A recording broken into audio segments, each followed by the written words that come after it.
তারা সন্তানদেরকে মানুষ বানাইতে ব্যর্থ। সন্তানকে কি বানাইতে ব্যর্থ? আমার এক ভাই আমাকে জিজ্ঞেস করতেছেন, ভাইজান আপনার মেয়েরে কি বানাবেন? আমি তো ভাই দোয়া করে লেখাপড়া কম করলো, মানুষ যেন বানায় যেতে পারি। কি বানায় যেতে পারি? মানুষ বানায় যেতে পারি। লেখাপড়া দিয়ে কি হবে যদি অমানুষ হয়?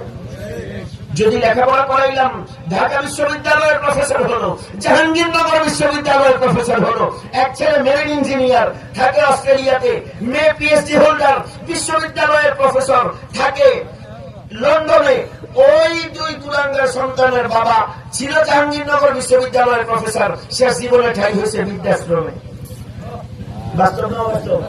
বাংলাদেশের বহুল আলোচিত নিউজ আপনারা দেখেন নাই? জাহাঙ্গীরনগর বিশ্ববিদ্যালয়ের প্রফেসর আছে কোথায়? বৃদ্ধাশ্রমে। ওই যে গাজীপুরের বৃদ্ধাশ্রমে। যেন তেন সাবজেক্টের প্রফেসর না, রাষ্ট্রবিজ্ঞান সোশ্যাল সায়েন্সের প্রফেসর জাহাঙ্গীরনগরের। ওনার ঠাই হয়েছে কোথায়? বৃদ্ধাশ্রমে। ছেলে মেয়েরে তো মানুষ বানাইতে পারেন নাই, লেখাপড়া করাইছেন, টাকা দিচ্ছেন, দুনিয়া দিচ্ছেন, ওই ছেলে মেয়েরা মা বাবার নিয়ে বৃদ্ধাশ্রমে রাখছে। তার মানে বুঝা গেল শিক্ষিত হওয়া আর মানুষ হওয়া এক নয়। শিক্ষিত হওয়া আর মানুষ হওয়া এক নয়। শিক্ষিত হওয়ার দরকার নাই, বাবা মানুষ হন। আমাদের জামানায় লেখাপড়া তো ছিল না। মেয়ে দেখতে গেলে বলতো কোরআন শরীফ পড়তে পারে, সূরা কালাম পারে, হিসাব নিকাশ লিখতে পারে, নিজের নাম কইতে পারে, জিজ্ঞেস তো মা তোমার নাম কি, বাবার নাম কি, দাদার নাম কি, আলহামদুলিল্লাহ সূরা কাও, মাইয়া আমাকে পছন্দ হয়েছে, বংশাবলী ঠিক আছে, বিসমিল্লাহ কবুল। এখন আমাদের ছেলেদের শুরু হয়ে গেছে একটা জিনিস দেখা। ছেলেরা দেখে হলো মেয়েদের সৌন্দর্য, আর মেয়ে পরিবার দেখে ছেলেদের ইচ্ছা। যার এটা যত বেশি সে তত সুযোগ্য পাত্র, চরিত্র ঠিক থাকুক আর না থাকুক। ঠিকের আওয়াজ এত দুর্বল কেন? নিজেদের ঘাড়ি এসে পড়ছে এই জন্য না। না না, বাস্তবকে বাস্তবতা বলতে হবে। সাদাকে সাদা, কালোকে কালো বলার চর্চা আমাদের সমাজে হওয়ার দরকার। জোরে বলেন ঠিক কিনা? এইটাই রাসূলুল্লাহ সাল্লাল্লাহু আলাইহি ওয়াসাল্লামের জীবনের সবচেয়ে বড় আদর্শ। উত্তম চরিত্র মাধুরী যদি শিখতে চাও, আমার দয়াল নবীর জীবনীকে ফলো করো। মায়েশা সিদ্দিকাকে সাহাবায়ে কেরাম জিজ্ঞাসা করেছেন, আম্মা নবীজির চরিত্র কেমন ছিল?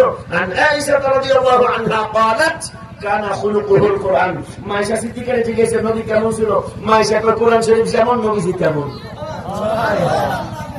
কোরআন শরীফ যেমন, এটা পাতায় পাতায় কোরআন, আর আমার নবীজির প্রতিটা চলায় চলায়, বলায় বলায়, করায় করায় কোরআন। সেই নবীর উম্মত আমরা। নবীজি আপনি ফেসবুকে দেখবেন, যিনি জীবনে একটা মিথ্যা কথা বলেন নাই, সেই নবীর উম্মত আমি। বলেছিলাম সুবহানাল্লাহ। আর উম্মতের পক্ষ লাগিয়ে কয়েছে মিথ্যা কথা। বাস্তব না বাস্তব? আরো সমাজের মধ্যে বড় বড় বেধি আছে, এগুলা বলতে গেলে এখন আপনাদের আর ভালো লাগবে না।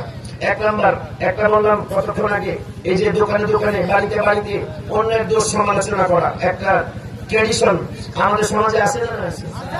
আপু বলেন তো এটা কি ভালো না খারাপ? তাহলে খারাপটা কি করা ঠিক না বেঠিক? এটা কি করার আর দরকার আছে? আজকে থেকে এটাকে দাফন করে দেন। বলেন আজকের পর থেকে আমরা আর কারো পরনিন্দা করব, আর অন্যের সমালোচনা করব, বিপদ চর্চা করব। আপনাদের কি মনে আছে নবীজি রাস্তার পাশ দিয়ে যাচ্ছিলেন, আমাকে যদিও বলছেন নবীজির সংক্ষিপ্ত জীবনে আলোচনা করা, নবীজির জীবনের মূল সাবস্টেন্স যেটা, যে শিক্ষাগুলো নবীজি দিয়ে রেখেছেন, আমি সেগুলোর উপর একটু আলোকপাত করতেছি। কি অসুবিধা আছে আপনাদের?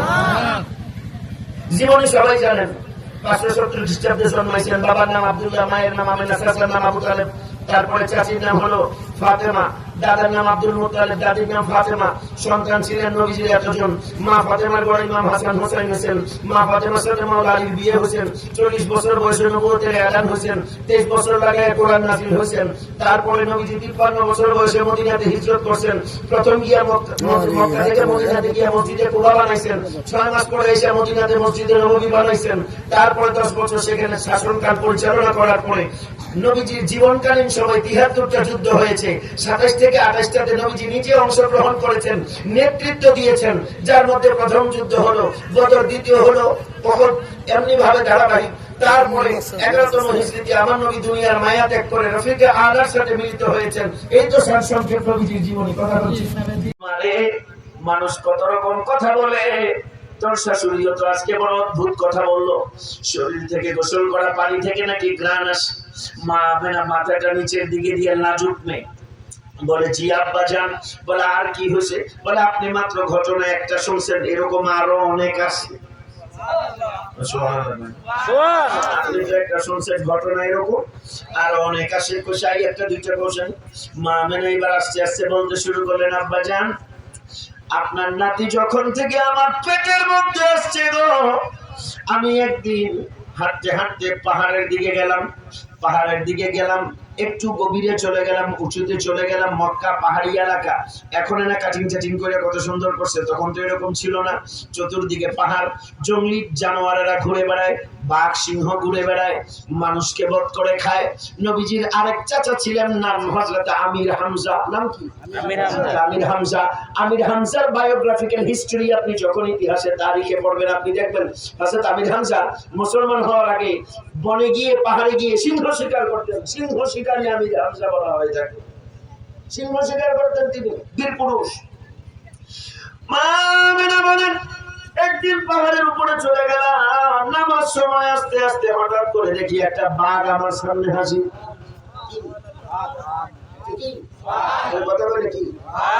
বাঘ আমার সামনে হাজির। এখন বাঘ সামনে দেখলে কি মানুষের স্বাভাবিক থাকা সম্ভব? মানব সুলভ আচরণ। মা আমেনা বলেন আমি জান বাঁচানোর জন্য দৌড় দিলাম, সবাই যা করে আমিও তাই করতে নিলাম। বলে আব্বা জান ওই বাঘ দেখার পরে দৌড়টা দিতে দেরি,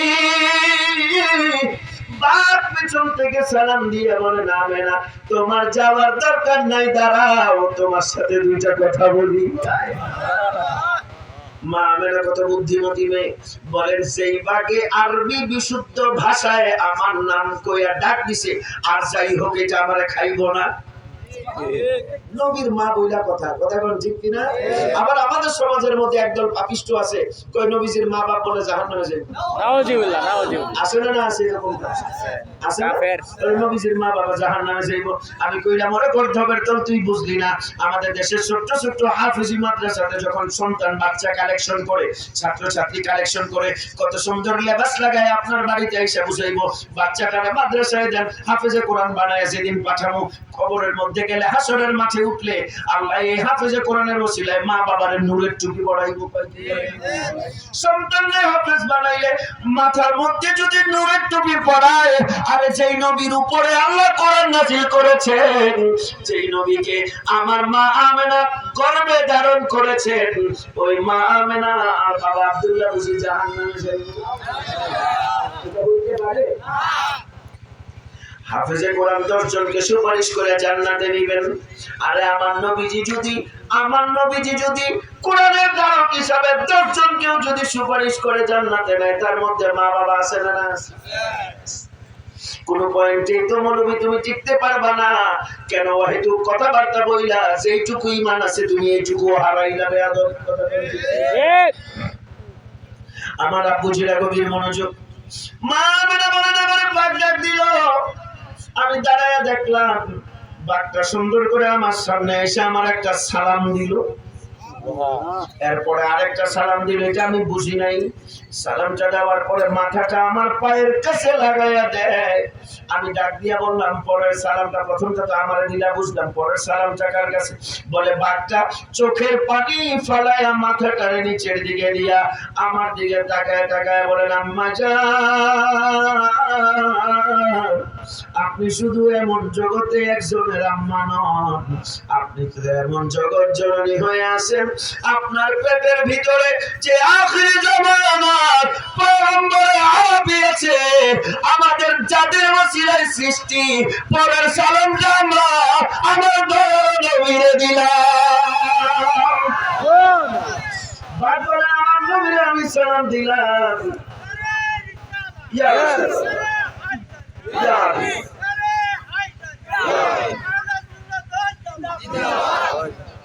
মা মানে বলেন বাঘের অবস্থা দেখে আমি অবাক। আব্দুল মুত্তালিব বলেন আমি অবাক। মা মানে বলেন বাজান ঘটনা এখনো শেষ হয় নাই। আপনার নাতি পেটের মধ্যে আসার প্রথম মাসে রাত্রেবেলা ঘুমায় আছি, হঠাৎ করে স্বপ্ন দেখলাম অনেক লম্বা একজন মানুষ আমার স্বপ্ন যোগে আইসা হাজির, যার পা গুলা মাটির মধ্যে, পায়ের পাতা এক একটা অনেক বড়, মাথাটা মনে হয় আসমান পর্যন্ত। এমন বড় মানুষ আমার জীবনে আমি কোনোদিন দেখি নাই। আইসা আমার একটা সালাম দিছে, আপনার নাতিরে আর একটা সালাম দিছে। আমি জিজ্ঞাসা করলাম আমার সালাম দেন কেন?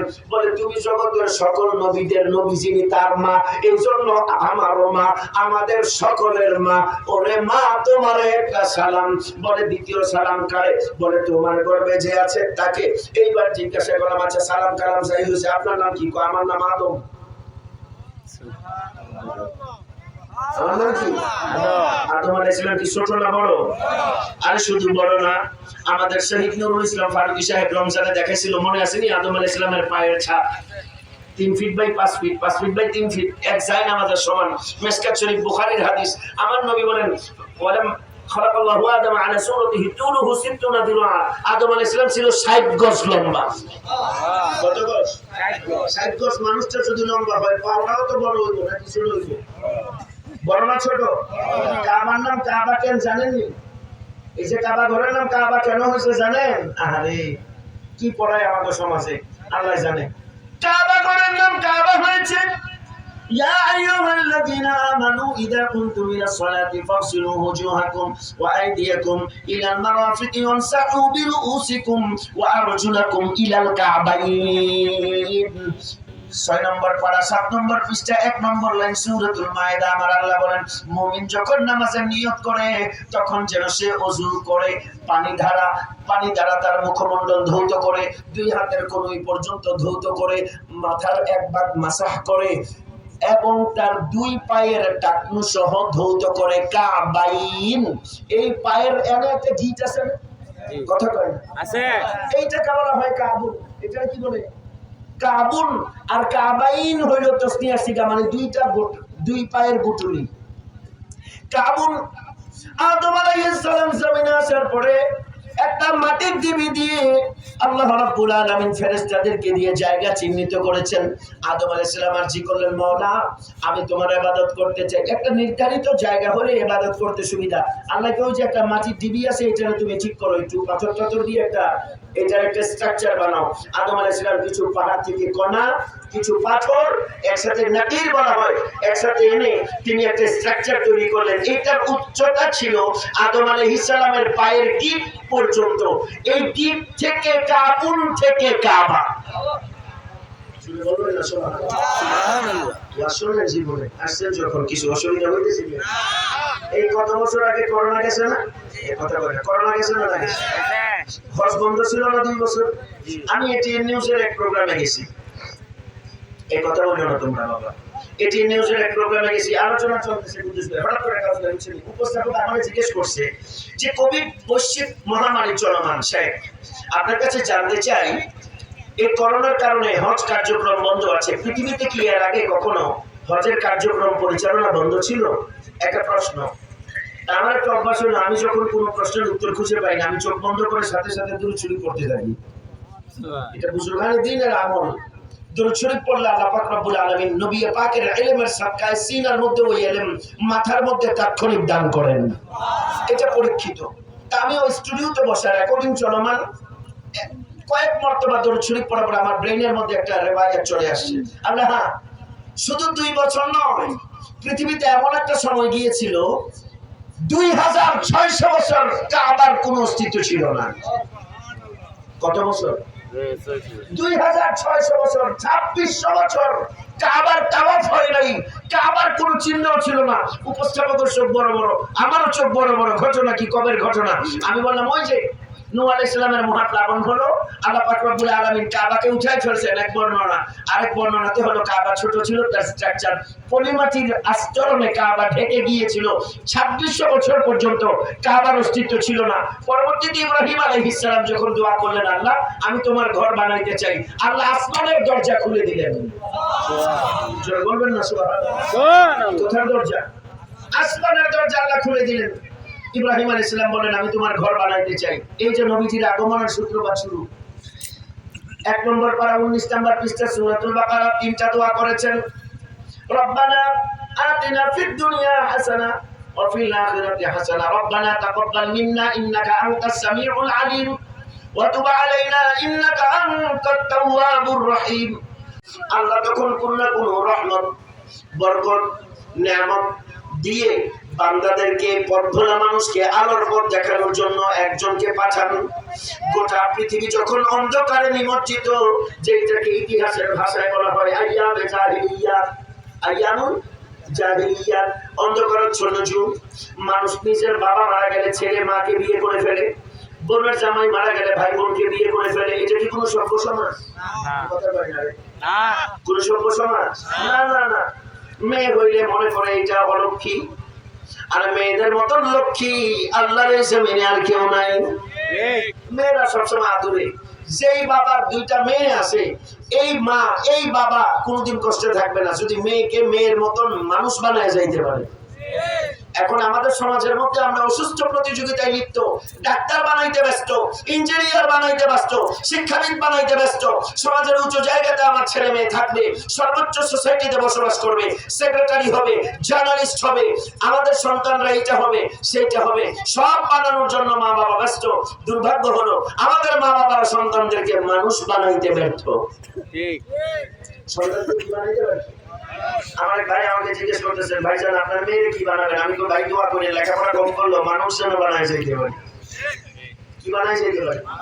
মানুষ বানায় যেতে পারে। লেখাপড়া দিয়ে কি হবে যদি অমানুষ হয়? যদি লেখাপড়া করাইলাম, ঢাকা বিশ্ববিদ্যালয়ের প্রফেসর হলো, জাহাঙ্গীরনগর বিশ্ববিদ্যালয়ের প্রফেসর হলো, এক ছেলে মেরিন ইঞ্জিনিয়ার থাকে অস্ট্রেলিয়াতে, মেয়ে পিএইচডি হোল্ডার, বিশ্ববিদ্যালয়ের প্রফেসর থাকে লন্ডনে। ওই দুই কুলাঙ্গার সন্তানের বাবা ছিল জাহাঙ্গীরনগর বিশ্ববিদ্যালয়ের প্রফেসর, সে জীবনে ঠাই হয়েছে বৃদ্ধাশ্রমে। বাংলাদেশের বহুল আলোচিত নিউজ আপনারা দেখেন নাই? জাহাঙ্গীরনগর বিশ্ববিদ্যালয়ের প্রফেসর আছে কোথায়? বৃদ্ধাশ্রমে। ওই যে গাজীপুরের বৃদ্ধাশ্রমে। যেন তেন সাবজেক্টের প্রফেসর না, রাষ্ট্রবিজ্ঞান সোশ্যাল সায়েন্সের প্রফেসর জাহাঙ্গীরনগরের। ওনার ঠাই হয়েছে কোথায়? বৃদ্ধাশ্রমে। ছেলে মেয়েরে তো মানুষ বানাইতে পারেন নাই, লেখাপড়া করাইছেন, টাকা দিচ্ছেন, দুনিয়া দিচ্ছেন, ওই ছেলে মেয়েরা মা বাবারে নিয়ে বৃদ্ধাশ্রমে রাখছে। তার মানে বুঝে গেল শিক্ষিত হওয়া আর মানুষ হওয়া এক নয়। শিক্ষিত হওয়া আর মানুষ হওয়া এক নয়। শিক্ষিত হওয়ার দরকার নাই, বাবা মানুষ হন। আমাদের জামানায় লেখাপড়া তো ছিল না। মেয়ে দেখতে গেলে বলতো কোরআন শরীফ পড়তে পারে, সূরা কালাম পারে, হিসাব নিকাশ লিখতে পারে, নিজের নাম কইতে পারে। জিজ্ঞেস তো মা তোমার নাম কি, বাবার নাম কি, দাদার নাম কি? আলহামদুলিল্লাহ সূরা কালাম, মাইয়া আমাকে পছন্দ হয়েছে, বংশাবলী ঠিক আছে, বিসমিল্লাহ কবুল। এখন আমাদের ছেলেদের শুরু হয়ে গেছে একটা জিনিস দেখা। ছেলেরা দেখে হলো মেয়েদের সৌন্দর্য, আর মেয়ে পরিবার দেখে ছেলেদের এইটা। যার এটা যত বেশি সে তত সুযোগ্য পাত্র, চরিত্র ঠিক থাকুক আর না থাকুক। ঠিকের আওয়াজ এত দুর্বল কেন? নিজেদের ঘাড়ে এসে পড়ছে এই জন্য? না না না, বাস্তবকে বাস্তবতা বলতে হবে। সাদাকে সাদা, কালোকে কালো বলার চর্চা আমাদের সমাজে হওয়ার দরকার। জোরে বলেন ঠিক কিনা?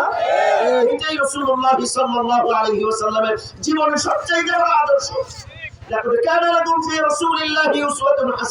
উত্তম চরিত্র মাধুরী যদি শিখতে চাও, আমার দয়াল নবীর জীবনীকে ফলো করো। মায়েশা সিদ্দিকাকে সাহাবায়ে কেরাম জিজ্ঞাসা করেছেন, আম্মা নবীজির চরিত্র কেমন ছিল? আয়েশা রাদিয়াল্লাহু আনহা বলেন কানা খুলুকুল কোরআন। মায়েশা সিদ্দিকারে জিজ্ঞাসা নবী কেমন ছিল? মায়েশা কয় কোরআন শরীফ যেমন নবীজি তেমন। কোরআন শরীফ যেমন, এটা পাতায় পাতায় কোরআন, আর আমার নবীজির প্রতিটা চলায় চলায়, বলায় বলায়, করায় করায় কোরআন। সেই নবীর উম্মত আমরা। নবীজি আপনি ফেসবুকে দেখবেন, যিনি জীবনে একটা মিথ্যা কথা বলেন নাই, সেই নবীর উম্মত আমি। বলে যান সুবহানাল্লাহ। আর উম্মতে কতক্ষণকে কয়েছে মিথ্যা কথা? বাস্তব না বাস্তব? আরো সমাজের মধ্যে বড় বড় বেধি আছে, এগুলা বলতে গেলে এখন আপনাদের আর ভালো লাগবে না। এক নাম্বার, একটা বললাম কতক্ষণ আগে, এই যে দোকানে দোকানে, বাড়িতে বাড়িতে অন্যের দোষ সমালোচনা করা একটা ট্র্যাডিশন আমাদের সমাজে আছে না? না আছে। আব্বু বলেন তো এটা কি ভালো না খারাপ? তাহলে খারাপটা কি করা ঠিক না বেঠিক? এটা কি করার দরকার আছে? আজকে থেকে এটাকে দাফন করে দেন। বলেন আজকের পর থেকে আমরা আর কারো পরনিন্দা করব, আর অন্যের সমালোচনা করব, গীবত চর্চা করব। আপনাদের কি মনে আছে নবীজি রাস্তার পাশ দিয়ে যাচ্ছিলেন, আমাকে যদিও বলছেন নবীজির সংক্ষিপ্ত জীবনে আলোচনা করা, নবীজির জীবনের মূল সাবস্টেন্স যেটা, যে শিক্ষাগুলো নবীজি দিয়ে রেখেছেন, আমি সেগুলোর উপর একটু আলোকপাত করতেছি। কি অসুবিধা আছে আপনাদের? জীবনে সবাই জানেন 570 খ্রিস্টাব্দে জন্মাইছেন। বাবার নাম আব্দুল্লাহ, মায়ের নাম আমেনা, চাচার নাম আবু তালেব, তারপরে চাচির নাম হলো ফাতেমা, দাদার নাম মসজিদে নববী বানাইছেন। তারপরে 10 বছর সেখানে শাসনকাল পরিচালনা করার পরে নবীজির জীবনকালীন সময় 73টা যুদ্ধ হয়েছে। 27 থেকে 28টাতে নবীজি নিজে অংশগ্রহণ করেছেন, নেতৃত্ব দিয়েছেন, যার মধ্যে প্রথম যুদ্ধ হলো বদর, দ্বিতীয় হলো উহুদ, এমনি ভাবে ধারাবাহিক। তারপরে 11তম হিজরিতে আমার নবী দুনিয়ার মায়া ত্যাগ করে রফিকে আলার সাথে মিলিত হয়েছেন। এই তো সারসংক্ষেপ নবীজির জীবনী। কথা বলছি আমার যেহেতু বলছে আমি এক কথায় নবীজির জীবনী করে দিলাম স্যার, তারপরে তো কিছু বিষয় কিছু বিষয় করাই না কি কইলাম না মাত্র নবীজির জীবনী। এবার আছে নবীজির জীবনী থেকে কিছু শিক্ষা নেওয়ার দরকার আছে না? নবীজির জীবনী থেকে 1 নাম্বার শিক্ষা, মিথ্যা পরিত্যাগ করো। মিথ্যা কি করো?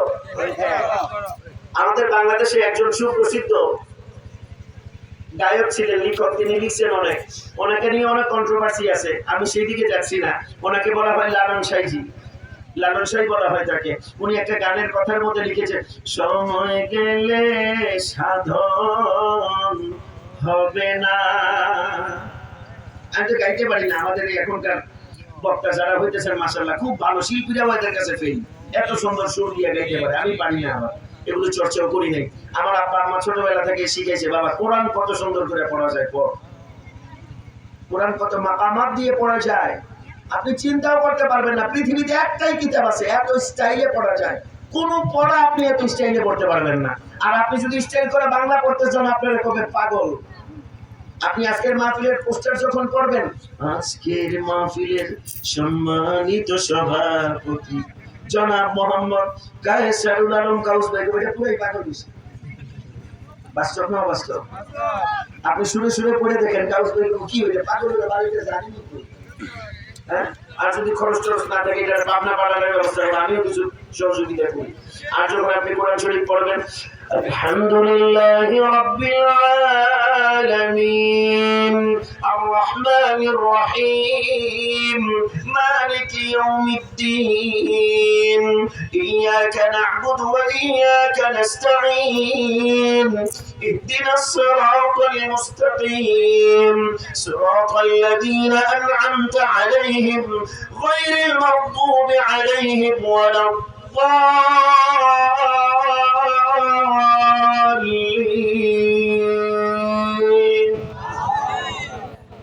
এটা মক্কার একজন ইমাম শেখ সুদাইস, আরেকজন শেখ মাহির মুআইকিল ফজরের নামাজ পড়েন, বড় ঠান্ডা আওয়াজ, আলহামদুলিল্লাহি রাব্বিল আলামিন আর রহমানির রহিম মালিকি ইয়াউমিদ্দিন ইয়াকা না'বুদু ওয়া ইয়াকা নাস্তাঈন اهدنا الصراط المستقيم صراط الذين أنعمت عليهم غير المغضوب عليهم ولا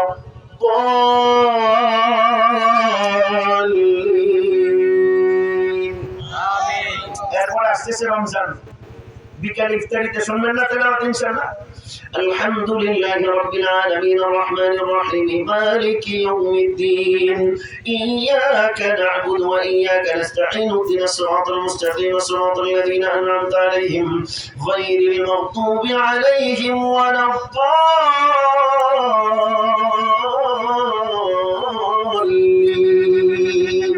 آمين. শুনছেন নিয়ে শুরু রেডিওতে এক জামানায় আমিও পড়ছি, আল্লাহ কবুল করুন, পড়েন আমিন। তো কোরআন শরীফ বেশি বেশি পড়ার দরকার আছে না? আছে না? এই আমাদের কুদ্দুস ভাই মনে করেন এক এলাকার ইমাম সাহেব রমজানে আপনার বাড়িতে দাওয়াত দিছে, কাউস ভাইয়ের বাড়িতে দাওয়াত দিছে, অথবা আমাদের রুলানিদের বাড়িতে দাওয়াত দিছে কুদ্দুস ভাই। এখন বাড়িতে বেটা বেটি দুইজন,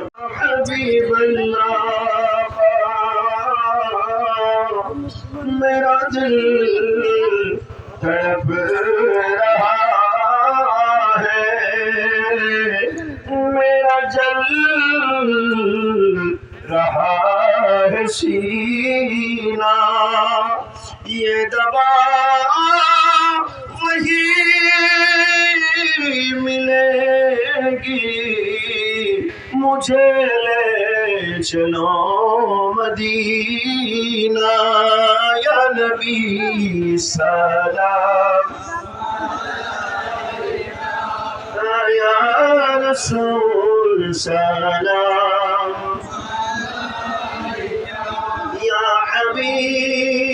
سلام عليك صلوات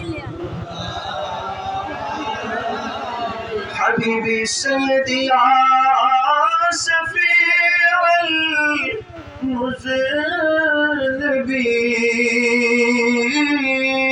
المذنبين ويا رحمة للعالمين ما بابا যাদের কবরে আপনি দেখিবেন মায়ার নজরে সাফাত করিবেন রাসূল আপনার চরণে নবী সালাম